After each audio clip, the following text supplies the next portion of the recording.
સ્વામી આવી ગયા. હેલો. હા, નેટવર્ક મધ્ય- ઇશ્યુઝ હતો એટલે આવતું નહોતું ક્યારનું. જી સ્વામી મથેણ મંદામી સ્વામી મધ્ય મંદામી. સુખમાં. મંદામી સ્વામી મથેણ મથેણ વંદામી. વંદામી સ્વામી સુખ સત્તામાં. હા જી. વંદના કરી લઈએ ફટાફટ. હા જી મથેણ કરો. વંદામી. હા જી. પ્રદીપભાઈ. હાજી. ઈકુતો અયાયણમ ભયાયણમ વંદામિ નમસ્સામિ સકારિમિ સમ્માનિમિ કલ્યાણમ મંગલમ દેવ્યમ દેયમ વાસમ મથેણ વંદામિ. ઈકુતો અયાયણમ ભયાયણમ વંદામિ નમસ્સામિ સકારિમિ સમ્માનિમિ કલ્યાણમ મંગલમ દેવ્યમ દેયમ ભજવાસમ મથેણ વંદામિ. મથેણ વંદામી. ભૂતો અયાયણમ ભયાયણમ વંદામિ નમસ્સામિ સકારિમિ સમ્માનિમિ કલ્યાણમ મંગલમ દેવ્યમ જયેયમ ભજવાસમ. સુખ હા સત્તામાં જી. સ્વામી. હા જી હા જી. સુખતામાં નમો ઓરિયંતાણંગ નમો સિદ્ધાણંગ નમો આયર્યાણંગ નમો વજ્રાયણંગ નમો લોયે સૌવ સાહુણંગ એસો પંચ નમુકારો સૌવ પાવપણાસણો મંગલાણમ ચ સવ્વે સિમ પડમમ હવૈ મંગલમ પડમમ હવૈ મંગલમ. ઓમ નમો નાણસ ઓમ નમો સુયસ ઓમ નમો સુય દેવિયાય ઓમ નમો વાયણારિયસ ઓમ નમો બંભીએ લીવીએ તીર્થંકરો ગણધરો પૂર્વધરો શ્રુતધરો વાચનાચાર્ય યુગ પ્રધાન આચાર્ય ઉપાધ્યાય સાધુ સાધુ ભગવંતો જીન શાસન દેવ જીન શાસન માતા આપ સર્વની આજ્ઞા હો શરણો હો સંરક્ષણ હો. આપ સર્વની આજ્ઞા હો શરણો હો સંરક્ષણ હો. બંસી હોય ભણવામાં આ લાગ્યું નહોતું ને એટલે કર્યો હશે. હમ હા, નેટવર્ક ઇસ્યુઝ હતો ને પકડાતું નહોતું. હમ. હમ એટલા માટે. હા હા. સ્વામી તો અમને સ્વામી. કોન્ફિડન્સ છે. અમને હાજી. કોન્ફિડન્સ છે અમારી કરતા તમને વધારે ફિકર થતી હોય. હા હા. ક્યારની ટ્રાય કરતી હતી પણ નહોતું પકડાઈ બરાબર રહ્યું. બરાબર બરાબર. શુભ સાતા સ્વામી. ઓ આનંદ આનંદ. સાધન માત્ર આપણને સમયે કોક વાર અટકાવી દે. હમ બરાબર. હમ. હમ. ચાલો આપણે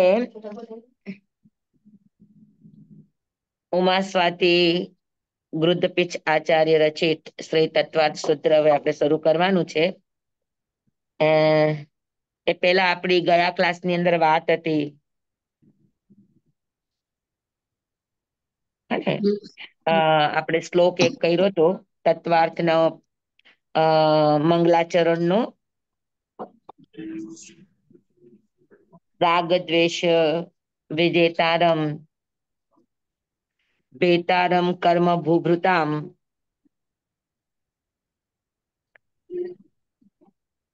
પછી શું હતું ત્રીજી લાઈન?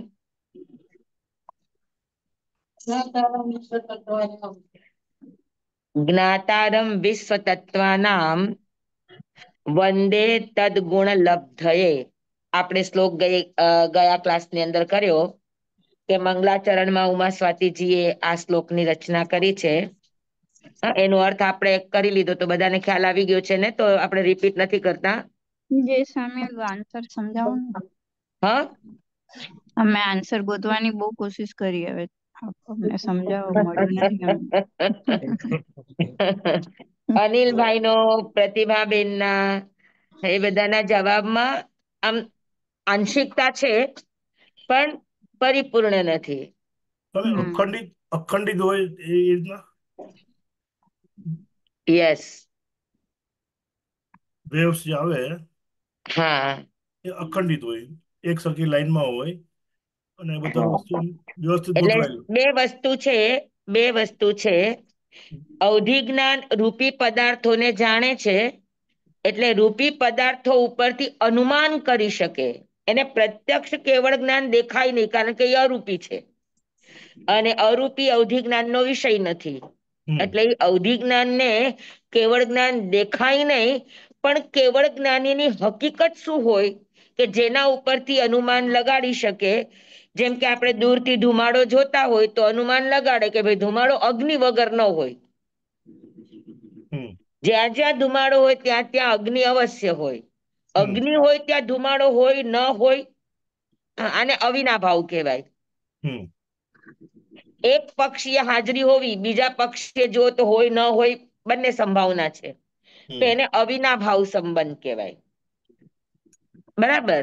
ધુમાડા વગર અગ્નિ ન હોય, પણ અગ્નિ ધુમાડા વગરની પણ હોઈ શકે ને ધુમાડા વાળી પણ હોઈ શકે. ધુમાડા વગરની અગ્નિને આપણે નિર્ધૂમ અગ્નિ કહીએ. હા, હમ 14 સપનામાં એક સપનું છે. હમ તો આ સંબંધો અવિનાભાવ કહેવાય. બરાબર છે. હવે કેવડી ભગવાન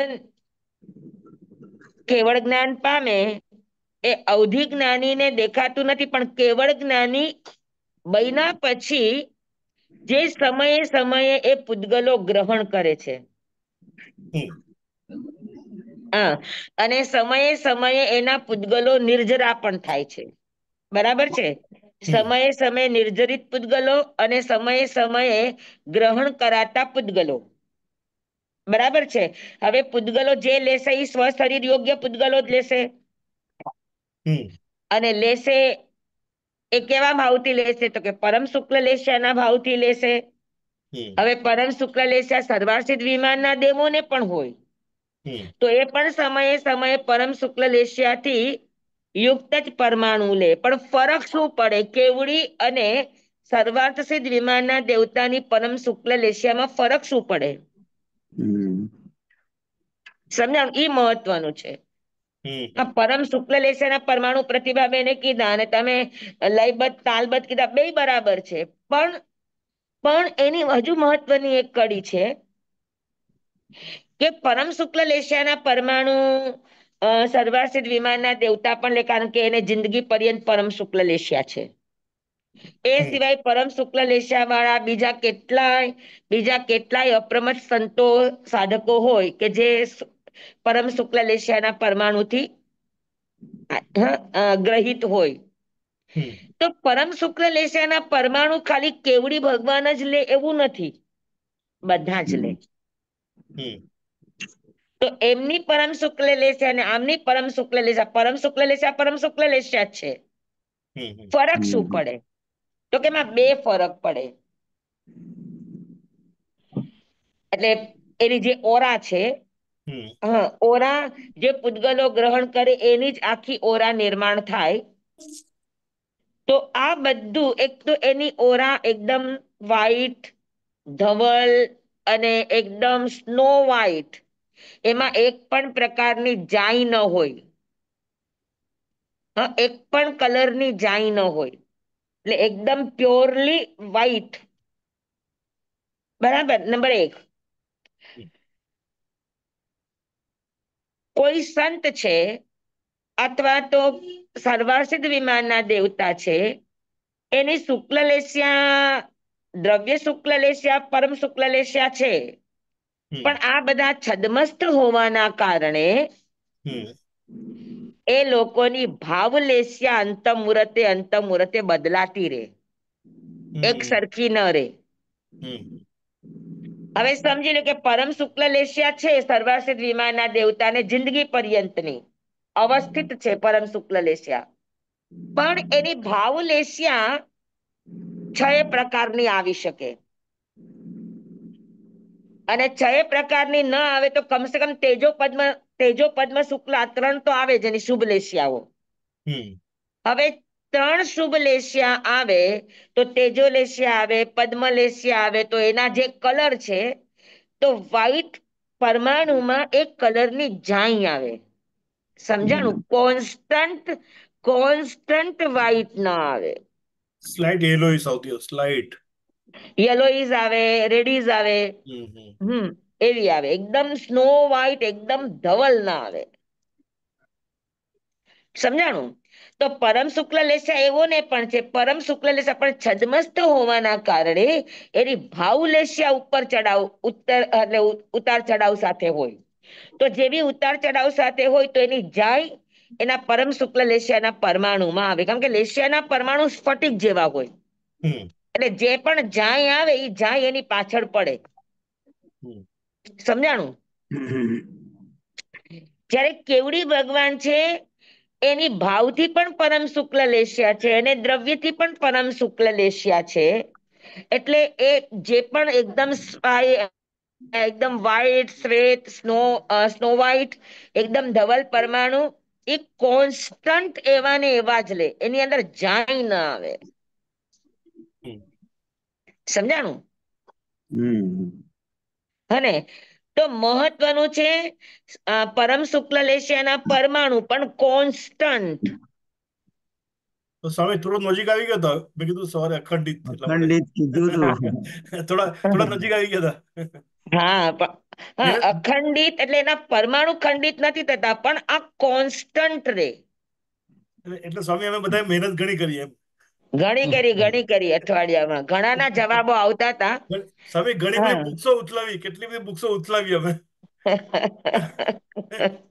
એક જગ્યાએ દ્રવ્ય લેશિયા ભાવ લેશિયાનું બી આવ્યું, પણ આ રીતે સમજણ નહોતી.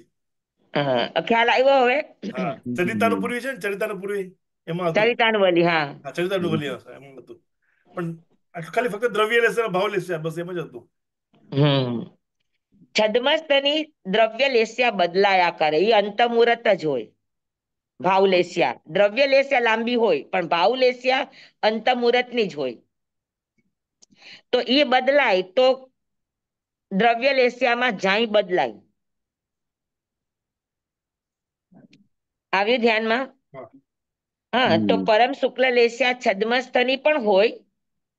એટલે ખાલી પરમ શુક્લ લેસ્યાના પરમાણુ જોઈને એને જણાય એવું ન હોય. પરમ શુક્લ લેસ્યાના પરમાણુમાં એક પણ પ્રકારની જાય ન હોય. અને એ પરમ શુક્લ લેસ્યાના પરમાણુ જે નીકળે છે એ પણ પરમ શુક્લ લેસ્યાના છે, જે લેવાય છે એ પણ પરમ શુક્લ લેસ્યાના. હા, અને ઈ કોન્સ્ટન્ટ લેવાય. બરાબર? એના ઉપરથી નક્કી થાય કે આ કેવડી ભગવાન છે. અમને કૈવલ્ય જ્ઞાન પ્રાપ્ત છે. એટલે બરાબર છે. સક્કરના મારાથી ત્યાં બેઠા બેઠા ખાવા પડે કે નજીક આવે ત્યારે હા, ખાવા? એની જગ્યા ઉપર જ. અચ્છા. કેમ કે જે પરમાણુ એના અંગને સ્ફુરાયમાન કર્યું, એ પરમાણુ એને દેખાય. એ પરમાણુની લિંકેજ નીચે જુએ તો ભગવાનની આજુબાજુ જે પણ પરમાણુ આવતા હોય અને જતા હોય, એને અંદર ગ્રહણ કરાતા હોય ને છૂટતા હોય, આ બધા જ પરમાણુ ઇન્દ્ર મહારાજા છે. એ લોકો આવા નિર્જરાના પરમાણુ જોઈ શકે. એનું અવધિ જ્ઞાન એટલે એનું અવધિ જ્ઞાન વિશિષ્ટ અવધિ જ્ઞાન હોય એટલે. તો એ નિર્જરાના પૂતગલો જોઈ શકે, બાકી બધા નિર્જરાના કે ગ્રહણ કરાતા પૂતગલો જોઈ શકતા નથી. બરાબર? તો એ પરમ શુક્લ લેસ્યાના પરમાણુની કોન્સ્ટન્ટતા એટલે સાતત્ય, કન્ટિન્યુટી, આ એની સતત એક સરખી જળવાઈ રહે. આ એક કારણ. અને બીજું કારણ કે પરમ શુક્લ લેસ્યાના પરમાણુ સંતો પણ લેતા હોય, અનુત્તર વિમાનવાસી દેવો પણ લેતા હોય, પણ એ જે આવતા પરમાણુ અને નીકળતા પરમાણુ, નિર્જરિત પૂતગલો અને ગ્રહાતા પૂતગલો, આ બંને લયબદ્ધ ન હોય, તાલબદ્ધ ન હોય. સમજાણું? જ્યારે કેવળ જ્ઞાન થયા પછી જે પણ પૂતગલો ગ્રહણ કરાતા હોય કે જે પણ પૂતગલો છૂટતા હોય, એ બધાનો ગ્રાફ કોન્સ્ટન્ટ કેવો આવે? લયબદ્ધ, તાલબદ્ધ અને એક સરખો. આવી રીતે લયબદ્ધ, તાલબદ્ધ. હા, આપણા હાર્ટના ગ્રાફની જેમ આવી રીતે ન આવે. આવું ન હોય. કોન્સ્ટન્ટ એક સરખું લય, એક સરખો તાલ. ઉપરની લિમિટ નીચેની લિમિટ એક જ સરખી. હા, ઉપરની લિમિટ નીચેની લિમિટ એક સરખી જ આખી આમ હા, ગ્રાફની. હા, આવે અને જાય બધા એક સરખા વેવ્સ થી આવે, એક સરખી શું કહેવાય ફ્રીક્વન્સી થી આવે. ફ્રીક્વન્સી બસ. એની એક સરખી ફ્રીક્વન્સી રે. તો એના ઉપરથી અને ઈ પણ સાતત્ય, કોન્સ્ટન્ટ. કોન્સ્ટન્ટ આ કેવળ જ્ઞાન માટેનો મૂળ શબ્દ છે. કે કેવળ જ્ઞાનીના જે કંઈ પણ પરમ શુક્લ લેસ્યાના પરમાણુ અને લયબદ્ધ અને તાલબદ્ધ સાથે આવવાના પરમાણુઓ કોન્સ્ટન્ટ હોય. હા, એમાં જાય ન હોય અથવા તો જાય ન હોય તો એના ગ્રાફ ઊંચા નીચા ન હોય. આ બે બે પરીક્ષા છે. માત્ર પરમ શુક્લ લેશના પરમાણુ પણ નથી કારણ, એની સાથે સાથે એની લયબદ્ધતા અને તાલબદ્ધતા, એની જે ફ્રીક્વન્સી છે વેવ્સની, એ એક સરખી હોય. આ મ્યુઝિક સાથે આવતું હોય ને એકદમ તાલપૂર્વક લયપૂર્વક, તો એ રીતે એના પરમાણુનું આવાગમન અને નિર્ગમન, આવવા અને નીકળવા, ગ્રહણ કરવા અને નિર્જરા થવા, આ તમામ પૂતગલોમાં બે ક્વોલિટી હોય. એક કોન્સ્ટન્ટ પરમ શુક્લ લેશિયાની ધવલતા અને બીજું છે લયબદ્ધ તાલબદ્ધતાની કોન્સ્ટન્ટ. સ્વામી આ કેવળ જ્ઞાન થયા પછી જ હોય? યસ એ જ યસ હરિહર ભગવાન યસ, હોય, તીર્થંકર ભગવાન 100% હોય 100% એટલે કેવળ જ્ઞાન પછી જ આ અવસ્થા આવે. એટલે તીર્થંકર ભગવાનને બી કેવળ જ્ઞાનની પહેલા આ અવસ્થાનો હોય. નહીં નહીં,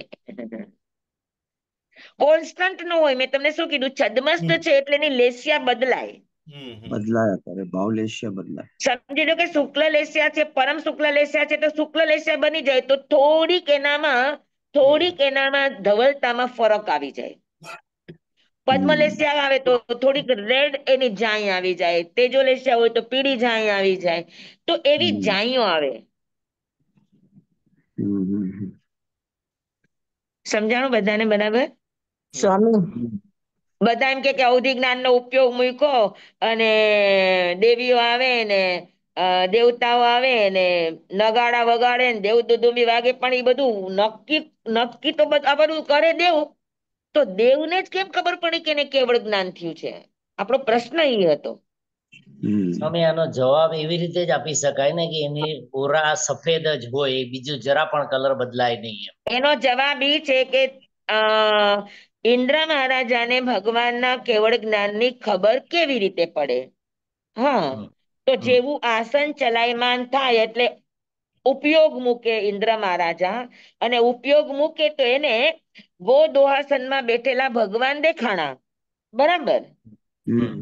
હવે એની સ્મૃતિમાં છે કે ભગવાનના 3 કલ્યાણક થઈ ગયા છે, ચ્યવન કલ્યાણક, જન્મ કલ્યાણક ને દીક્ષા કલ્યાણક.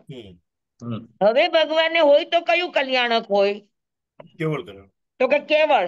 પણ આ કેવળ જ છે કે બીજી કોઈ એને કોઈ ઉપસર્ગ પરિસર છે એના કારણે મારું આસન ચલાયમાન થયું છે? જોવા માટે જુએ તો ભગવાનની આજુબાજુ ભગવાન ધ્યાનસ્થ અવસ્થામાં છે, એટલે એમ થાય કે કઈક પ્રાપ્તિ થઈ છે. હવે કઈક પ્રાપ્તિ થઈ છે એટલે એની આજુબાજુના પરમાણુ એને દેખાય, અને એ પરમાણુ દેખાય એટલે તરત જ જુએ કે હો, આ એકદમ ધવલ પરમાણુ છે, એક પણ પ્રકારની જાય નથી, કોન્સ્ટન્ટ છે, લયબદ્ધ છે, તાલબદ્ધ છે, એ પણ કોન્સ્ટન્ટ છે. આના ઉપરથી એ અનુમાન કરે કે આ જાતની ઓરા, આ જાતના પરમાણુનું આવાગમન કેવળ જ્ઞાન સિવાય સંભવે નહીં. પછી કોઈ પણ કેવડી હોય, કેવળ જ્ઞાન વગર આ રીતના પરમાણુને આ રીતની લયબદ્ધતા તાલબદ્ધતાની સાતત્ય કન્ટિન્યુટી કાયમ કોઈને છદ્મસ્થને રે જ નહીં. આ રે છે એનો અર્થ છે કે ભગવાનનું આ ચતુર્થ કલ્યાણક, કેવળ કલ્યાણક ભગવાનને કેવળ જ્ઞાન થયું છે. સમજાણું? હાજી. આવો ખુલાસો તમને ક્યાંય લખેલો નહીં મળે, પણ હવે શું છે, પરંપરા ગુરુગમ. અમારા પુણ્યના ઉદય છે, તમારી સાથે બેઠો થયો છે. હા, એટલા માટે નહીં, પણ હવે તમે લખો અને આ રીતે આપણી એક ધારણાઓ બને ને. બરાબર. સ્વામી અમે કેટલા બધી બુક્સમાં બધું જોયું પણ ક્યાંય આવી રીતે લખેલું જ નથી. ન મળે. આ છે ને ધારણાની વાતો છે. એમને તો ખાલી એટલી વાત કરીએ કે ઉપયોગ મૂક્યો અને જોયું કે ભગવાનને કેવળ ઘણો ઉપયોગ મૂકીને દેખાણું શું કે કેવળ જ્ઞાન થયું. ઘણી બધી ઘટનાઓ હોઈ શકે. ભગવાનને કોઈ ઉત્સર્ગ પરિસર હોય તોય એનું આસન ચલાયમાન થાય. એવું જરૂરી નથી કે કેવળ જ્ઞાન થાય તો જ ચલાયમાન થાય. એટલે બધા અનુમાન જોવે કે ભગવાન કઈ પોઝિશનમાં છે, ક્યાં બેઠા છે, કેવું એનું આસન છે, એની આજુબાજુના પરમાણુ શું છે, આ બધું અનુમાન લગાડે. અને અનુમાન લગાડે ત્યારે એને જે દેખાય એના ઉપરથી એ નક્કી કરે કે એને તો શું દેખાય મહત્વનું, તો કે આ રીતે એને એકદમ ધવલ પૂતગલો જાઈ વગરના પૂતગલો કોન્સ્ટન્ટ લયબદ્ધ અને તાલબદ્ધ આવતા એને દેખાય, એનાથી એ નિર્ણય કરે કે ભગવાનને કેવળ જ્ઞાન થયું છે. સ્વામી, હાજી. કેવળ જ્ઞાન થયા પછી આ કોન્સ્ટન્ટ રહેતું જ હશે ને એવી રીતે? તો યસ યસ, જ્યાં હા, સુધી કેવડી આયુષ્યમાં છે એનું કોન્સ્ટન્ટ આમાં પરિવર્તન ના આવે. તો એમને કેવી રીતે ખબર પડે કે બીજા કેવડીનું પણ એ સેમ જ દેખાતું હોય, તો એમને હમણાં જ કેવળ જ્ઞાન થયું શેના પરથી ખબર પડે એમ? કારણ સામાન્ય કેવડીને તીર્થંકરને થાય તો ચલો એમને ખબર હોય કે આ 3 કલ્યાણક થઈ ગયા એટલે અમને આ થયું હશે, પણ બીજા કોઈને પરમાણુ ઉપરથી સામાન્ય. જુએ, પરમાણુ ઉપરથી જુએ. હા, પણ પરમાણુ તો એમને બધા કેવડીના સમાન જ હોય, એના ઉપરથી જ જુએ. પણ બીજા કેવડી જે થઈ ગયા છે પહેલા, જેમને કેવળ જ્ઞાન થયું હશે, એમના પણ સેમ દેખાતા હોય, તો એ કેવી રીતે ખબર પડે કે એમને હમણાં જ થયું છે? કેમ? એ પરમાણુ કેટલા ભૂતકાળથી શરૂ થયા અને કેટલા ભવિષ્યથી શરૂ થયા, ત્રૈકાલિક હોય. અવધિ જ્ઞાન અચ્છા, ઓકે ઓકે. ત્રૈકાલિક ભાવોને જાણે. અચ્છા, ઓકે, ઈ મને નથી અમુક ખબર. મર્યાદા સુધીના ટોટલ ભૂતકાળ કે ટોટલ ભવિષ્ય ન જાણે, પણ અમુક વર્ષ સુધીના એ ભૂત અને ઓકે, ભવિષ્યના રૂપી પૂતગલોને જાણે. જાણી પણ શક્યો. પણ હા. સ્વામી આ તીર્થંકરના છે કે આ સામાન્ય કેવડીના છે એ કેવી રીતે ના, ખબર પડે? એમાં ફરક ન હોય. સ્વામી 20 તીર્થંકરના કે એના નો હોય, પણ ભગવાનના પરમાણુ એને જ્યાંથી એટેક થયો, એને અંગ સ્ફુરાયમાન થયું, એટલે જે પરમાણુ એના અંગને સ્ફુરાયમાન કર્યું, એટલે પરમાણુની ગતિએ જોતા ગયા તો એ ક્યાં આવ્યું? તો કે રુજુવાલિકા નદીના તટ ઉપર ભગવાન ગોદો આસનમાં બેઠા છે. એ પરમાણુ ત્યાંથી આવતા આખી એની લિંક હોય. હા, પણ સ્વામી એ ખબર કેવી રીતે પડે કે આ તીર્થંકરના પરમાણુ છે કે આ સામાન્ય કેવડીના પરમાણુ તીર્થંકરના છે? પરમાણુ છે એવી જાણવાની જરૂર નથી ને, કેવળ જ્ઞાનના પરમાણુ છે એટલું જ જાણવાની વાત હતી. એટલે એમાં તીર્થંકર ન હોય પછી ત્યારે? તીર્થંકર હોય ખરા, નહીં હોય. ભગવાન મહાવીર સ્વામી વખતે તેને થયું તો ભગવાન તીર્થંકર હતા કે નહોતા? હા, તો એ હા, ધરતીની મહત્વપૂર્ણ ઘટના છે, તો ઇન્દ્રનું કામ છે કે ભગવાનનું કેવળ મહોત્સવ થયો તો કેવળ મહોત્સવ મનાવવો જોઈએ, ત્રિગડાગઢની સ્થાપના કરવી જોઈએ, સમોસરની રચના કરવી જોઈએ. આ બધું જીતવી વાર છે, આ બધી એની ડ્યુટી છે. એટલે સામાન્ય કેવડી વખતે આવું કઈ ન કરવાનું હોય ને? ના ના ના ના, જરૂરી નથી. ઘણા સામાન્ય કેવડીને કેવળ જ્ઞાન થાય તો હર વખતે કઈ ઇન્દ્ર મહારાજાને ખબર જ પડે એવું ના હોય. મુખ કેવડી છે એમને કેવડી થઈને વયા જતા હોય. અચ્છા. હરેક ના કેવળ જ્ઞાન વખતે ઇન્દ્ર મહારાજાને ખબર પડે, હરેક ના કેવળ જ્ઞાન વખતે દેવ દુદુંબી વાગે કે આ બધું થાય કે ઉદ્ઘોષણા થાય, આ નેસેસરી નથી, જરૂરી નથી. અચ્છા. એ પુણ્ય ઉપર આધારિત છે. હમ. સ્વામી 20 ભગવાન છે તો 20 ભગવાન એક સાથે કેવળ જ્ઞાન થાય? હા. હા 20 અરિહંત ભગવાન છે અત્યારે. હા, એને સાથે જ કે સાથે જન્મ, સાથે કેવળ દીક્ષા જ્ઞાન, સાથે નિર્વાણ, બધું સાથે જ હોય.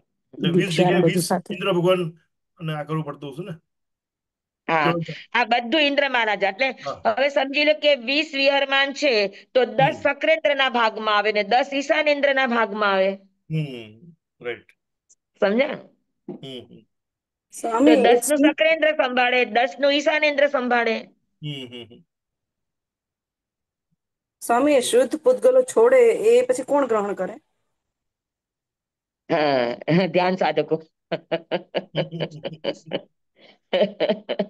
અપ્રમત અવસ્થા વાળા ગ્રહણ કરે.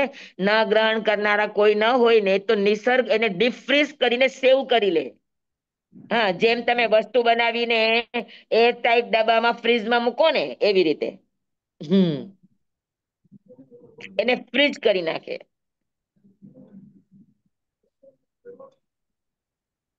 બરાબર. પછી ફ્રીજ થયેલા પરમાણુને ઓગાળવા માટે તમારે થોડીક મહેનત વધારે કરવી પડે, એક્સરસાઇઝ વધારે કરવી પડે, વધારે તમારે ઊંડાણમાં જવું પડે, વધારે એકાગ્રતામાં જવું પડે, તો એ ફ્રીજ થયેલા પૂતગલો પીગળે અને પછી એ આપણા કામમાં આવે. હા, સેમ તમે ફ્રીઝરમાં મૂકો ને ડીપ ફ્રીઝમાં મૂકો, ચટણી કાઢવી હોય તો કેમ થોડી વાર પેલા કાઢો, પછી પીગળે, પછી ખાવા લાયક બને.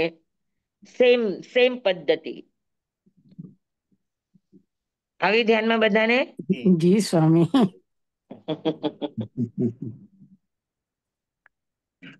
ચાલો, સ્વામી સમાધાન બધાને? જી. બરાબર છે. તત્વાર્થ સૂત્રનું 5 મિનિટ થોડુંક સમજાવી દો ને સ્વામી.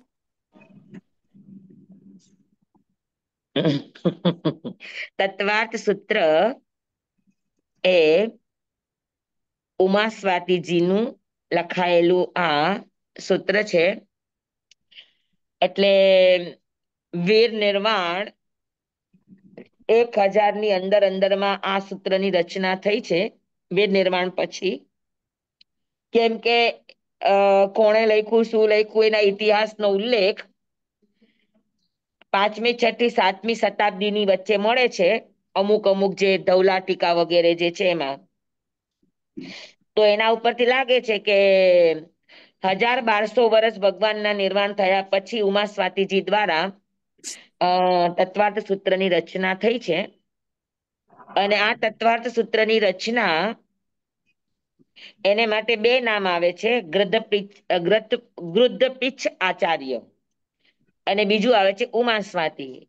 અને પછી એનું સંકલન એવી રીતે થયું છે કે ગૃધપીછ આચાર્ય એ જ ઉમા સ્વાતિ છે, જે ઉમા સ્વાતિ છે એ જ ગૃધપીછ આચાર્ય છે. જે પ્રાચીન ટીકાઓ છે એમાં ગૃધપીછ આચાર્યનું નામ છે, અને પાછળની જે ટીકાઓ છે એની અંદર ઉમા સ્વાતિ નામ છે. ઉમા સ્વાતિ પોતે આના ઉપર સ્વપ્નગ્ન ટીકા લખી છે. સ્વપ્નગ્ન પોતે પોતાની મેળે લખેલી ટીકા, એમાં ઉમા સ્વાતિ લખેલું છે. બરાબર. તો હોઈ શકે કે ગૃધપીછ કા એની વંશ પરંપરાની ઓળખ હોય, કા ગૃધપીછ એનું કોઈ વિશેષણ હોય. પણ એ દિગંબર આચાર્ય હતા, એ પીછ ધારણ કરતા, ને એના ઉપરથી કંઈક પણ ઘટના હશે, પણ એ ઘટનાના ઉલ્લેખો ક્યાંય મળતા નથી.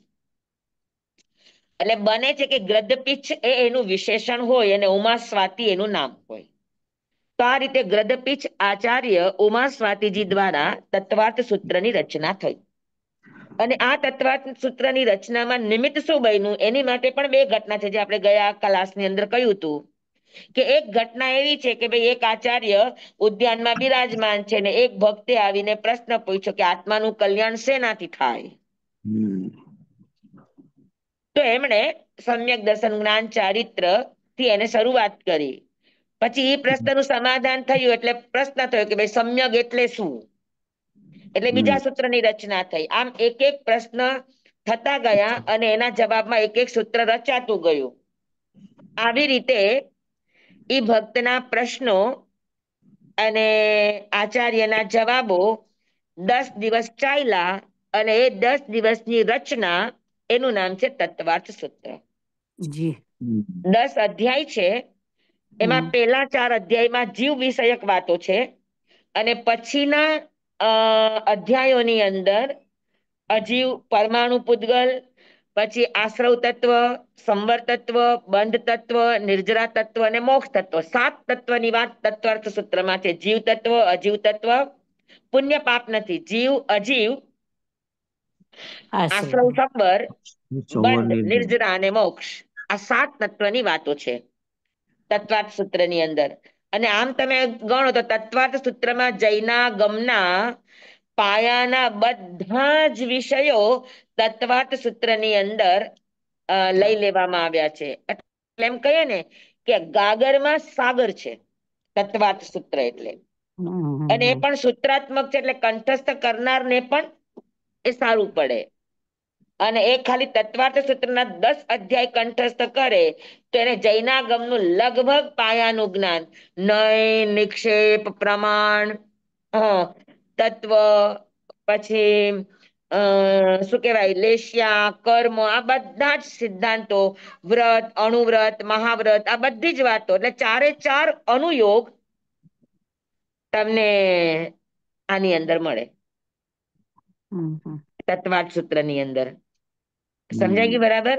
તો એક ઘટના એવી છે કે એક ભક્તના પ્રશ્ન છે, એનું નામ કોઈ કે છે કે સિદ્ધૈયા છે, અને કોઈ કે છે કે દ્વયાક નામ છે, દ્વયાક નામ છે, જે પણ નામ હોય.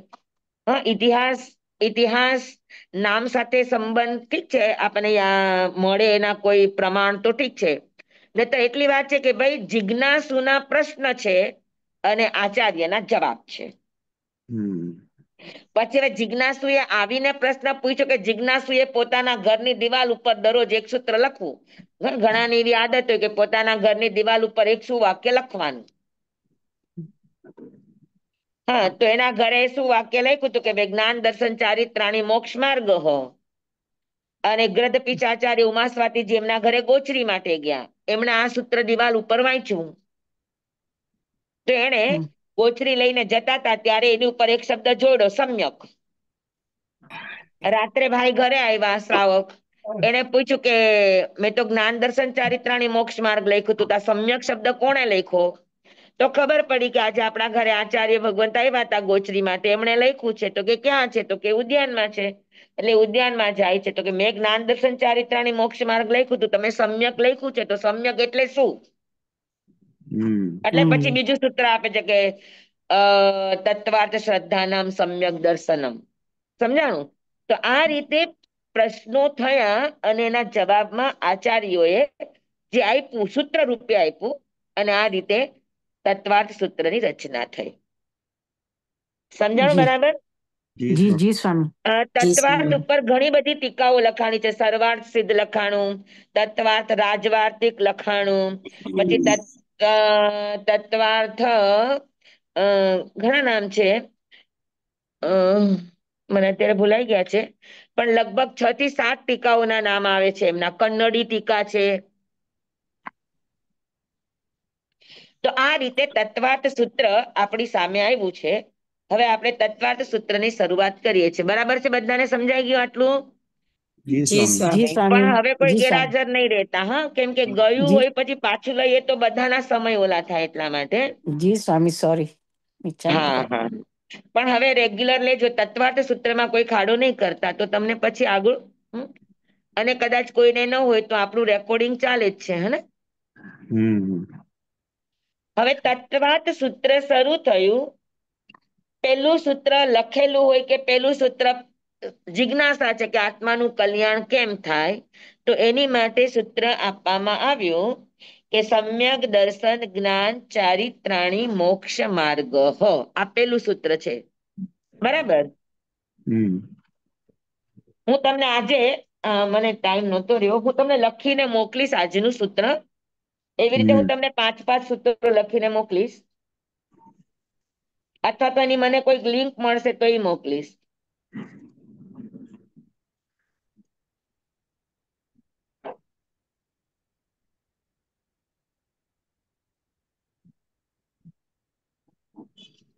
સ્વામી, એક ધીરજ મુનિની બુક છે તત્વાર્થ સૂત્ર, સચિત્ર તત્વાર્થ સૂત્ર. એ તો જૈન તત્વ પ્રકાશ હશે, એ અલગ છે. એ અલગ છે. તત્વ સૂત્ર ઉપર જ છે. તત્વાર્થ સૂત્ર તત્વાર્થ સૂત્ર મારા ખ્યાલથી ધીરજ મુનિએ બહાર નથી પાડ્યું. ને બહાર ન પાડ્યું મને લાગે છે.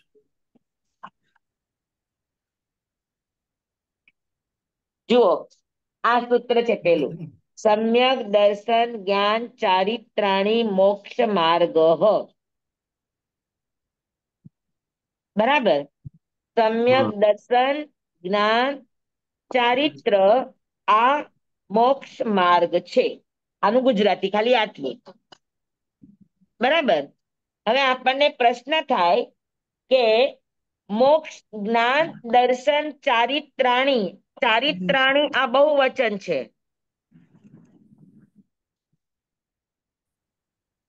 બરાબર? તો બહુવચન છે ને મોક્ષ માર્ગ આ એક વચન છે. તો 3 મોક્ષ માર્ગ હોવા જોઈએ, તો એ મોક્ષ માર્ગા શબ્દ આવવું જોઈએ. અને મોક્ષ માર્ગ શબ્દ કેમ છે? સમજાણું તમને? કે સમ્યક દર્શન, સમ્યક જ્ઞાન, સમ્યક ચારિત્ર આ મોક્ષ માર્ગો છે, એમ આવવું જોઈએ ને? તો વાક્ય એમ છે કે સમ્યક દર્શન જ્ઞાન ચારિત્ર મોક્ષ માર્ગ છે. તો વસ્તુ 3 છે અને માર્ગ એક વચન છે. એનું શું કારણ? ત્રણેયનો સમન્વય થવો જોઈએ. બરાબર? હા, તો કે ત્રણેય જ્યારે ભેગા થાય, ત્રણેય જ્યારે એક થાય, ત્રણેય જ્યારે ચરમ અવસ્થાને પામે એટલે શું થાય તો કે એટલે મોક્ષ માર્ગ, એ મોક્ષનો માર્ગ બને બને બને અને બને. આ નિર્વિવાદ સત્ય છે. એટલે માર્ગ એક છે. સમ્યક દર્શન માત્ર મોક્ષ માર્ગ નથી, સમ્યક જ્ઞાન માત્ર મોક્ષ માર્ગ નથી, સમ્યક ચારિત્ર માત્ર મોક્ષ માર્ગ નથી, પણ જ્ઞાન દર્શન અને ચારિત્ર આ ત્રણનું એકત્વ જ્યારે સધાય ત્યારે મોક્ષ માર્ગ બને. સમજાણું બરાબર?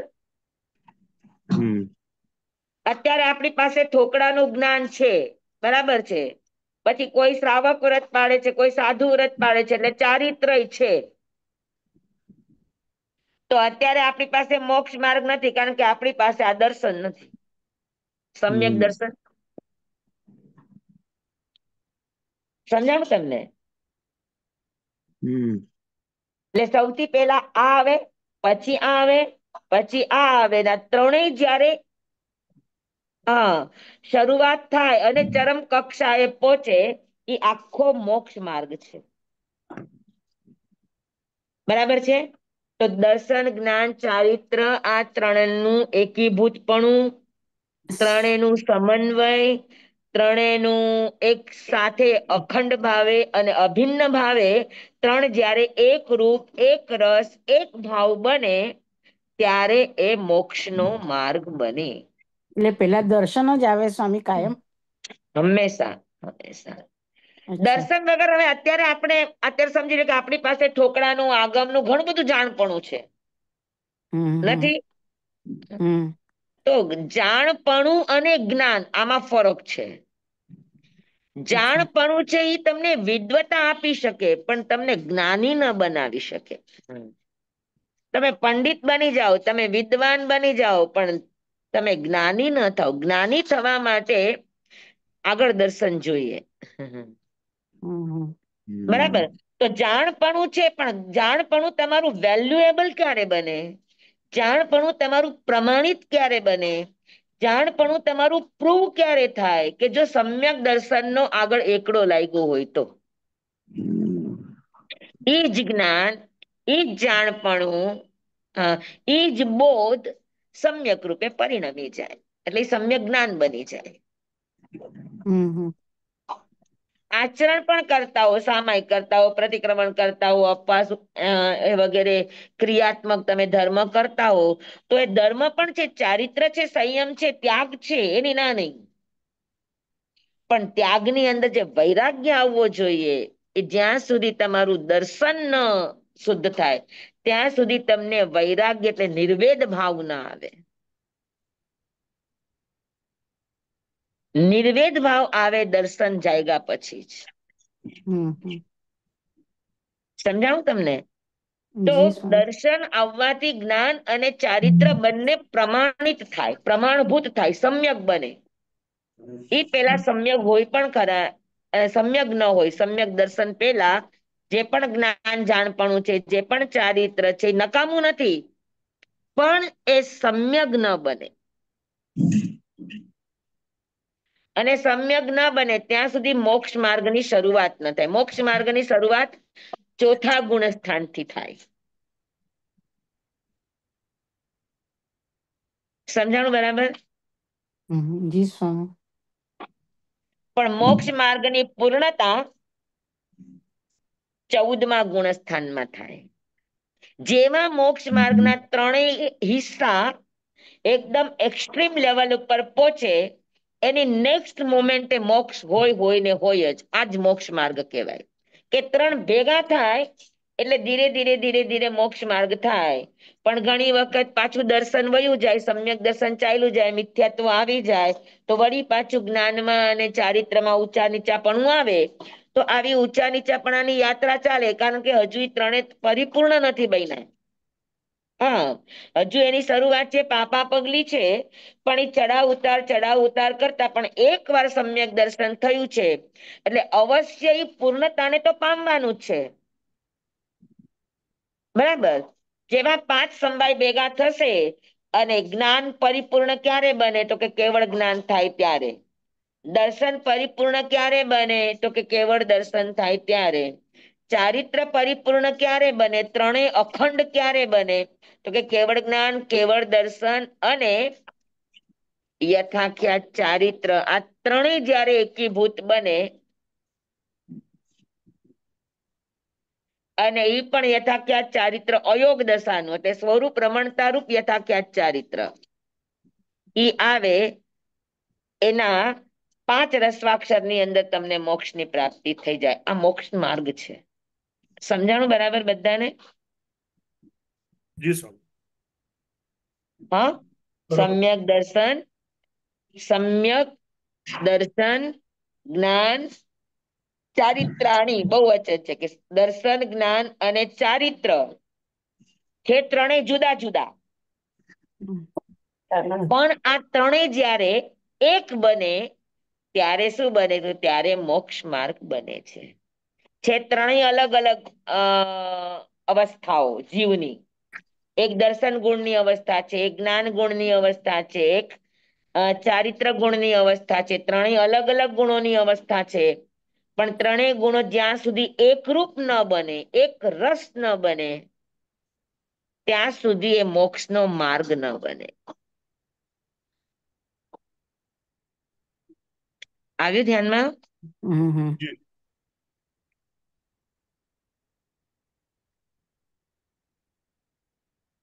હા, સમજાઈ ગયું ને બધાને બરાબર?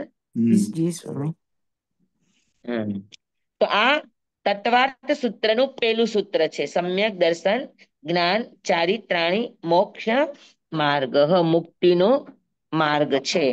પણ અહીંયા મુક્તિની વાત ન કરી, સીધી પેલી માર્ગની મોક્ષ માર્ગની વાત કરી, મોક્ષ તત્વની વાત ન કરી. પેલા કેમ કે જિજ્ઞાસુનો પ્રશ્ન હતો કે આત્માનું કલ્યાણ. તો મોક્ષ બાબતમાં તો કોઈને પ્રશ્ન નથી. દરેક હિન્દુ ધર્મ વાળા મોક્ષને માને છે. મોક્ષમાં કોઈને વિખવાદ નથી. મોક્ષ માટે કોઈના મતાંતરો નથી. મોક્ષ શબ્દ બધા માને છે. હિન્દુ સનાતની થી લઈને બધા જ આપણા હિન્દુ ધર્મો મોક્ષને માને છે. કોઈ મોક્ષના પ્રકારો ભલે અલગ અલગ હોય પણ મોક્ષને તો બધા જ માને છે. પણ મોક્ષ માર્ગમાં તારતમ્યતા છે. કોઈ શેનાથી મોક્ષ, કોઈ જ્ઞાનથી મોક્ષ માને, કોઈ ભક્તિથી મોક્ષ માને, કોઈ તપસ્યાથી મોક્ષ માને, કોઈ સેવા વયાવજથી મોક્ષ માને. તો મોક્ષ માર્ગો અનેક છે અને મોક્ષ માટેની વ્યાખ્યાઓ બધાની અલગ અલગ અલગ અલગ છે. બરાબર? એટલા માટે અહીંયા આગળ પેલા માર્ગની વાત કરે છે કે માર્ગો ગમે એટલા હોય પણ અને કોઈ પણ ધર્મના વ્યક્તિ હોય પણ જ્યાં સુધી એનું દર્શન, જ્યાં સુધી એનું જ્ઞાન અને જ્યાં સુધી એનું ચારિત્ર સમ્યક બનતું નથી અને સમ્યક બનતાની સાથે એક રસ બનતું નથી, ત્યાં સુધી મોક્ષ માર્ગ પરિપૂર્ણ થતો નથી. મોક્ષ માર્ગની શરૂઆત થઈ જાય પણ મોક્ષ માર્ગની પરિપૂર્ણતા 14મા ગુણસ્થાનમાં થાય. બરાબર? માર્ગ એને કહેવાય કે મંજિલ સુધી પહોંચાડે. તો મોક્ષ માર્ગ મંજિલ એટલે મોક્ષે ક્યારે પહોંચાડે? 14મા ગુણસ્થાને કે પહોંચ્યા પછી નિશ્ચિત છે મોક્ષે પહોંચાડશે. ત્યાં સુધી સમયાંતર હોઈ શકે. સમજાઈ ગયું બધાને? જી સ્વામી. હા, જી સ્વામી. મોક્ષ માટે પણ અલગ અલગ અલગ માન્યતાઓ છે. તો જૈન દર્શનનું મોક્ષ માર્ગ શું છે એ આપણે હવે વિચારશું. બૌદ્ધ લોકો મોક્ષ એને માને કે બસ જે કંઈ પણ જાણપણું કે જ્ઞાન છે એ બધું આખું જેમ એ લોકો દીપકની જેમ માને કે જેમ દીપક બુઝાઈ ગયો, આ દીપકનો મોક્ષ છે. એટલે અભાવ થઈ જવો એને મોક્ષ કહે. કાંઈ જ ન રહે, બધું અભાવ થઈ જાય એને મોક્ષ કહે બૌદ્ધ દર્શન વાળા. કે પછી એને જ્ઞાન પણ ન રહે, દર્શન પણ ન રહે, સુખ પણ ન રહે, વીર્ય પણ ન રહે, ઝીરો થઈ જાય. કેમ કે એ લોકો એમ માને છે ને કે 5 ભૂતથી આત્મા ઉત્પન્ન થાય ને 5 ભૂતમાં વિલય પામી જાય. ક્ષણિક વાત છે. એટલે એ લોકો એમ માને કે બસ બધાનું ક્ષણ અ ક્ષણભંગુર છે, ક્ષણસ્થાયી છે, બસ એનો વિનાશ થઈ જવો, અભાવ થઈ જવો, આ મોક્ષ માને છે બૌદ્ધ લોકો. ને તો આવી બધી અલગ અલગ અલગ અલગ 4-5 માન્યતાઓ છે. એટલે આપણે મોક્ષ માર્ગને સમજતા પહેલા એ પણ સમજી લેશું કે આપણે ત્યાં મોક્ષ માર્ગ કોને કહીએ છીએ. હા ને, તો એ વાત આપણે અવસરે ચર્ચા કરશું. મારે 8:30 થઈ ગયા છે. આજે થોડુંક આપણું શરૂ મોડું થયું, પણ પાછું હવે શું છે, અહીંયા છે તો વ્યાખ્યાન પણ હોય 9:30 વાગે.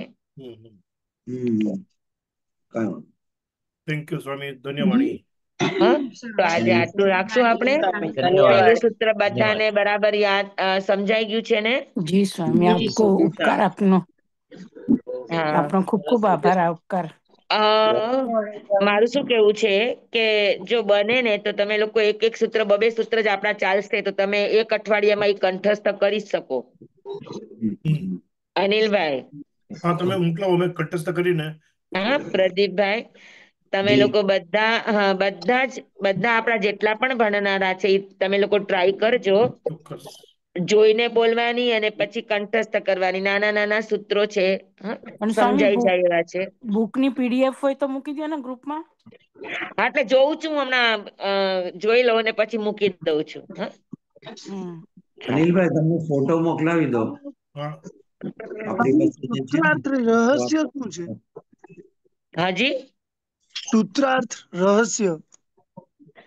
હા, એટલે જેને પણ મળે ને તો એ મૂકી દો લિંકમાં, એટલે શું બધાની પાસે ઈ સૂત્ર આવી જાય. હા, હા. નહીતર હું મૂકું છું, તો બને તો કંઠસ્થ કરો બધા. હવે તમારા શ્રેણીના અભ્યાસનો તો કંઠસ્થ કરવાનું છોડી દીધું. કંઠસ્થ નહીં કરો ત્યાં સુધી જ્ઞાનાવરણીય કર્મ નહીં ખપે, આ યાદ રાખજો. સાચી વાત છે. હા, આપણી સાવ આદત નીકળી ન જવી જોઈએ કંઠસ્થ કરવાની. ખાલી વાંચીએ ભણીએ એવું નહીં, તમે કંઠસ્થ કરો તો તમને ઈ વાત એકદમ તમારા મગજમાં જડબે સલાક બેસી જાય. ધારણા થઈ જાય. હા, અને તત્વાર્થ સૂત્ર ખરેખર કંઠસ્થ કરવા જેવું છે. હવે એકદમ સાચી વાત છે. ઘણું બધું કંઠસ્થ કરવાનું રહી ગયું છે. આગળ કેટલું બધું વહી ગયું, શ્રેણીમાં આગળ જતા જઈએ છે, પણ કંઠસ્થ નથી. ભલે બધું કંઠસ્થ ન કરો, પણ અમુક અમુક ચીજો આપણી કંઠસ્થ હોવી જોઈએ. હા, એટલે મેઇન સૂત્ર તો કંઠસ્થ કરવા જ જોઈએ. બરાબર છે. તો આજે જી સર, બધાને આપ્યું છે, બધા કંઠસ્થ કરવાની કોશિશ કરજો. સમ્યક પ્રયત્ન કર. જ્ઞાન, દર્શન, ચારિત્રાણી, મોક્ષ માર્ગ. ઘણાને તો યાદ રહી પણ ગયું હશે. હા, યાદ રહી હમણાં ભૂલાય સ્વામી, પછી નહીં. Very good. હા, સરસ. જંબાઈદમ વચામિનમ વિણખરમ અચખરમ પયહીનમ વિનયહીનમ જોગહીનમ ઘોષહીનમ સુઠ્ઠું દિનમ દુઠ્ઠું પડીચિયમ અકાલે કૌ સજ્જાઓ કાલે ન કૌ સજ્જાઓ અસજ્જાએ સજ્જાય એમ સજ્જાએ ન સજ્જાય એમ. ભણતા, ગણતા, ચિંતવતા, વિચારતા, સુણતા, સાંભળતા જ્ઞાનીઓના અનંત અનંત ભાવો છે, અનંત અનંત પર્યવો છે, અનંત અનંત ગમા છે, અનંત અનંત નય છે, અનંત અનંત નિક્ષેપ છે, અનંત અનંત રહસ્ય છે, અનંત અનંત ખુલાસાઓ છે. આમાંથી કોઈ પણ ભાવ, ભેદ, નય, નિક્ષેપ, ગમા, રહસ્ય, ખુલાસાનું સ્ખલન છદ્મસ્ત ભાવે મારા બોલવામાં, કહેવામાં, સમજાવવામાં આવ્યું હોય, આપના સાંભળવા, સમજવામાં આવ્યું હોય તો અરિયંતિત કેવડી ગુરુ ભગવાન આપની સાક્ષી, આત્મા પરમાત્માની સાક્ષી એ તસ્મિચ્છામિ દુક્કડમ. તમેવ સત્યમ તમેવ સત્યમ નિસંકમ જમ જીણેમ પવેયમ સેવમ ભંતે સેવમ ભંતે સેવમ ભંતે તિબ્બેમી. હા, બધા સાતામાં છો? માંગલિક સ્વામી. તમે આનંદ સાતામાં છો આનંદ ને સ્વામી? આનંદ, એકદમ આનંદ, એકદમ આનંદ. હા, કિન્નરી રાજેશભાઈ ને કેજે બેસે, સવારે સવારે તો ફ્રી હોય ને, એને રસ છે તો. હા સ્વામી, કિન્નુ, કહું છું હા સ્વામી. કિન્નર, હા જી, હા તમે સ્વામી, માંગલિક ધન્યવાદ સાચું સ્વામી. હા જી, હા. માંગલિક ફરમાવો સ્વામી. હા હા. નમો રિહંતાણંગ નમો સિદ્ધાણંગ નમો આયર્યાણંગ નમો વજ્જાયણંગ નમો લોય સવ્વ સાહુણંગ. ગુરુદેવની આજ્ઞા શ્રી શ્રી ચદારી મંગલમ અરિહંતા મંગલમ સિદ્ધા મંગલમ સાહુ મંગલમ કેવલી પનતો ધમો મંગલમ. चतारी लोगुतमा अरिहंता लोगुतमा सिद्धा लोगुतमा साहु लोगुतमा केवली पनत्तोधमो लोगुतमो चतारी शरणं पवज्जामि अरिहंते शरणं पवज्जामि सिद्धे शरणं पवज्जामि साहु शरणं पवज्जामि केवली पनत्तं धम्मं शरणं पवज्जामि चार शरणा चार मंगल चार उत्तम करे जे नर भवसागर में न बुडे तेह सकल कर्म नो आणी अंत मोक्ष तणा सुख लहे अनंत भाव धरीने जे गुण गाय ते जीव तरीने मोक्षे जाय संसार माही शरणाचार अवर शरण नहीं कोई जे नर नारी आद्रे अक्षय विचल पदवी हो अंगूठे अमृत वसे लब्धि तना भंडार श्री गुरु गौतम स्वामी जी भगवान ने समरिए तो सदाई मनवांचित फलदातार सदाई मनवांचित फलदातार।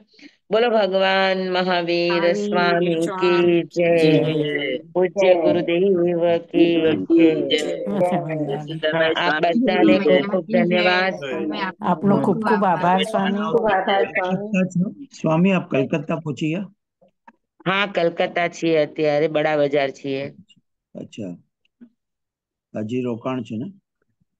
હા, હજુ અમારું થોડા દિવસ રોકાણ થશે હજુ.